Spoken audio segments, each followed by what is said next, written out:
worship team, if you can come, and meditate the word. और वचन पर मनन करना शुरू कर दो. कैसे आपको पता लगेगा कि वचन आपके जीवन में कार्य कर रहा है? How will you know that the word is working in your life? जब आपके सोचने का तरीका बदलने लग जाएगा. When the way you think is transformed. कई लोग मसीह हैं 40 साल से, मगर आज भी वैसे ही सोचते हैं जैसे 40 साल पहले सोचते थे. There are many believers since last 40 years, but they still think the same as they used to 40 years ago. मैं हैरान हो जाता हूं जब कई बार शादी के रिश्ते आते हैं और मसीह लोग बोलते हैं कि पास्टर जी जो लड़की होनी चाहिए या जो लड़का होना चाहिए ना, हमारी जात का होना चाहिए. ये क्या बताता है?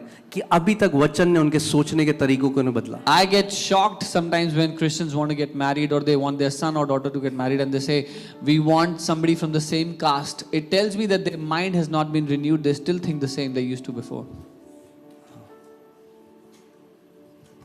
वचन का हमारे अंदर, जब तक बीज अंदर जाके मरे ना, वो कोई फल नहीं ला सकता. Until the time the seed goes inside and dies, it will bring no fruit. मैं आपको बताऊं एक आयत जो मैं आज एक आशीषित जीवन जी रहा हूं. I'm telling you this just one verse because of which I'm living a blessed life today. मुझे किसी पहाड़ में नहीं चढ़ना पड़ा. I did not have to climb any mountain. जैतून की टहनी नहीं हिलाई मैंने 70 बार. I did not shake any branch 70 कोई times. इजराइल की मिट्टी नहीं पाई मैंने. I did not put the mud from Israel on my forehead. Can I speak the truth in this place? सच कह सकता हूँ यहाँ पे. कई मसीह लोगों का जो फेथ है ना, वो ऑब्जेक्ट्स में है, वचन में नहीं. Many believers have their faith on different objects, not on the word. मैं एक परिवार में गया था तो वहाँ पे वो पंजाबी फैमिली थी, प्रभु में आ गई. I went to a family once and they were a Punjabi family that came to the Lord. तो वो इजराइल की मिट्टी लाए थे. They had brought mud from Israel. तो कह रहे बेटा जरा मिट्टी पा दे जरा. They said, put this mud on your forehead. मिट्टी पा के कुछ नहीं होगा. Nothing will happen by you putting mud on your forehead. वचन पा के सब कुछ होगा. When you will put the word in your heart, everything will change.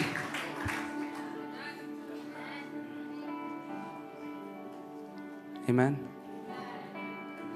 और आप जानते केवल एक आयत, इफिसियों 1:3, केवल एक आयत ने हमें कर्जे से बाहर निकाल दिया. हमें फाइनेंशियली हम एक ब्लेस्ड लाइफ जी रहे हैं. केवल एक आयत. और गुड न्यूज क्या है? वही आयत जो मेरे लिए लिखी है आपके लिए भी लिखी है. Just one verse took us out of every debt, gave us a blessed life, and the good news is the same verse that was written for me is also written for you. Amen. हर एक आयत वचन की इंतजार कर रही है. Every verse in the Bible is waiting for you. मैं सोच रहा हूँ हिंदी करते हैं सर्विस फ्राइडे को. शुक्ला जी को रेस्ट दे देंगे थोड़ा. ये ट्रांसलेट नहीं करोगे? Contemplative prayer है. एक आयत. Just one verse. Amen.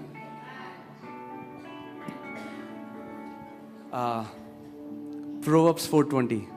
नीति वचन 4 उसका 20. अगर कोई हिंदी में निकाल दे और जोर से पढ़े जरा. If someone can take it out in Hindi and read it loudly. जोर से. नीति वचन 4 उसका 20. किसी के पास हिंदी बाइबल है?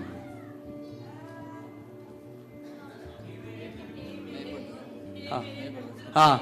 हे मेरे पुत्र, मेरे वचन ध्यान धर कर सुन और अपना कान मेरी बातों पर लगा. आमीन. आगे 21. इनको अपने आंखों की ओट न होने दे, वरन कहां धारण कर? कहां धारण कर? मन में. कहां धारण कर? मन में. जब तक ये इस किताब के अंदर है, ये आपका जीवन नहीं बदलेगा. Till the time it is in this Bible, it will not change your life. इसको यूं कर लो, यूं कर लो, Do whatever with it. That's all religion. वो धर्म है. वो सब धर्म है यार. कुछ लोगों ने इसको इतना, एक मैं परिवार में गया मिलने उनके घर में, उन्होंने लाल कपड़े से बांध के उसको इतना ऊपर रख दिया. I went to meet a family. They They had put their Bible inside a red cloth and put it on the top वो कह रहे shelf of देखो the हम cupboard. कितना आदर करते हैं, ऐसे नहीं आदर करते आप बाइबल, See, ऐसे how निरादर much we करते हो honor. आप अगर खोलोगे ही नहीं उसे तो।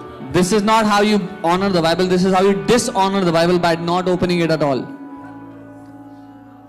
आप आदर उसका तब करते हो जब परमेश्वर के वचन को आप कहाँ धारण करते हो? You honor Him when you take the Word of God into your heart. एक भले ही एक आयत लो और पूरे दिन उस पर मनन करो, वो ज्यादा पावरफुल है कि आप 5 चैप्टर पढ़ दो और आपको पता ही नहीं आपने क्या पढ़ा। Even if you take one verse and meditate on it all day long, this is still more powerful than you reading 5 chapters and not remembering anything. Amen? हे मेरे पुत्र, मेरे वचन कैसे सुन? कैजुअली सुन। हाँ ठीक है, कैसे सुन? That's the key. You're focused. Give ध्यान attention to धरकर my मेरे वचन सुन। Give attention to my words. ध्यान धरकर मेरे वचन सुन। Give attention to my words.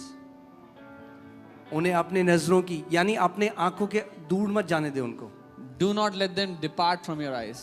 इसका मतलब केवल यही नहीं कि हम स्टिकर लगा दे दीवार में, इसका मतलब है you imagine what you have read. This doesn't mean that we put a sticker before us, पर हम कल्पना करें जो आपने पढ़ा उसकी। आमेन। आगे 22वीं आयत,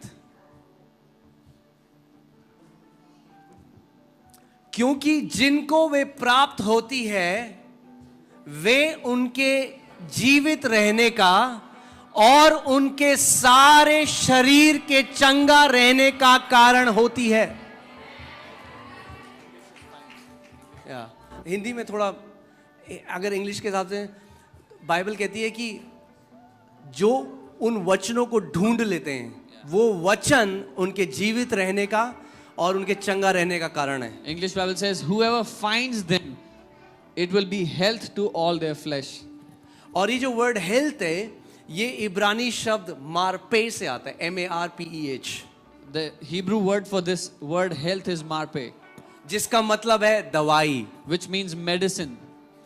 जब आप परमेश्वर के वचन पे मनन करने लग जाते हैं ये दवाई की तरह आपके शरीर में भी काम करने लग जाता है। When you start to meditate on the word of God, it starts to work like medicine in your body. ये दवाई आपका ब्लड प्रेशर नॉर्मल ला सकती है, आपका शुगर नॉर्मल ला सकती है, आपका कैंसर चंगा कर सकती है, आपका ट्यूमर गायब कर सकती है, कुछ भी बीमारी क्यों ना हो, ये वचन वो दवाई है जो सारी चीजें आपके शरीर से ठीक कर सकता है। This medicine can bring down your blood pressure, your blood sugar levels. It can kill any cancer in your body. It can heal every disease from your body. Pastor Paul Yonggi Cho बताते हैं एक स्त्री के बारे में जिनको पेट का cancer था। Pastor Paul Yungi talks about a woman pet who का had कैंसर था, stomach cancer, कोई लास्ट स्टेज कैंसर था, which was last stage. और वो इस स्त्री के लिए प्रार्थना करते हैं, And he would pray for that woman. वो दोबारा आती, She would come कहती again. कुछ भी नहीं हुआ, She would say nothing happened. और वो इतनी ज्यादा ऑक्यूपाइड थी जो उसके शरीर में सिम्टम्स थे। And she was so occupied with what was happening in her body, the symptoms in her body. कई बार शैतान हमारे साथ ऐसे ही करता है, Many times Satan does this to people. वो हमें इतना ऑक्यूपाई, हमारा इतना ध्यान परेशानियों में डाल देता है कि हम वचन तक जा ही नहीं पाते। He puts all our focus, attention on the problem that we cannot go to the word. प्रभु यीशु मसीह ने क्या कहा? वचन तीसरे भूमि। आप जानते हैं प्रभु यीशु मसीह ने कहा जब भी वचन का प्रचार होता है तो 4 टाइप के लोग होते हैं उस मीटिंग में। Jesus said, हर एक बार यहाँ पे भी 4 टाइप के लोग हैं। whenever word is being preached, there are 4 kinds of people that come. Here also there are 4 kinds of people. आप कौन सा टाइप है मुझे नहीं पता, प्रभु को पता है और आपको पता है। What type you are, I don't know. Jesus knows and you know. मगर उसने कहा पहला टाइप वो है जो ना तो समझते हैं ना समझना चाहते हैं। But he said the first type are those who do not understand and do not want to understand. वो बहुत ही लाइटली लेते हैं वचन को, They take the word very casually. और जैसे ही वचन का बीज पड़ता है शैतान आता है और एकदम चुरा के ले जाता है। And as soon as the seed of the word comes, Satan comes and steals it away. जब आप उनसे पूछोगे कैसी थी मीटिंग आज, When you'll ask them, how was the meeting today? Pastor ji बहुत अच्छी थी, बहुत। Oh, Pastor, it was very good. क्या वचन सीखा आपने? What did you learn? ये तो नहीं पता पर बहुत अच्छी थी। That I don't know, but it was a very good meeting. कोई बदलाव नहीं आएगा No changes will happen. क्योंकि बदलाव वचन से आता है। Because the change happens because of the word. Amen. So प्रभु यीशु मसीह ने बताया कि हर एक जब ऐसी सर्विस होती है केवल 25% वो लोग हैं जो वचन को सुनेंगे और ग्रहण करेंगे.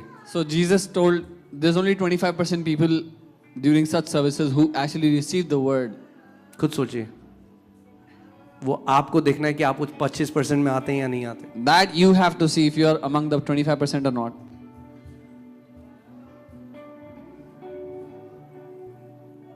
फिर उसने बताया कि दूसरे प्रकार के लोग वो हैं जिसमें कोई डेप्थ नहीं है, शैलो हैं जो. Then he said the second kind of people are who have no depth, जिनमें गहराई नहीं है. Emotional Christians. भावनात्मक मसीह. उनको केवल वो मीटिंग चाहिए जहां में उनके इमोशंस टच हो. जब वचन प्रचार होता है कहते हैं ओहो ये कितना बोरिंग है कुछ. They only want those meetings in which their emotions are touched. जब when word is being preached, they feel so empty. कुछ तड़का डालो कुछ मीटिंग में. Put some spice in the meeting. But they have no depth. पर उनमें कोई जड़ नहीं है, गहराई नहीं है. प्रभु ने कहा वहां कोई फल नहीं आएगा. God said no. तीसरी मीटिंग उसने बताया कि वो लोग हैं जो इतनी ज्यादा चिंता करते हैं. The third type he said are those who worry so much. जब वचन का बीज उनके हृदय में पड़ भी जाता है मगर जैसे ही वो दरवाजे के बाहर जाते हैं उनकी चिंताएं शुरू हो जाती हैं. That they receive the seed of the word, but the moment they step out, they start to worry again.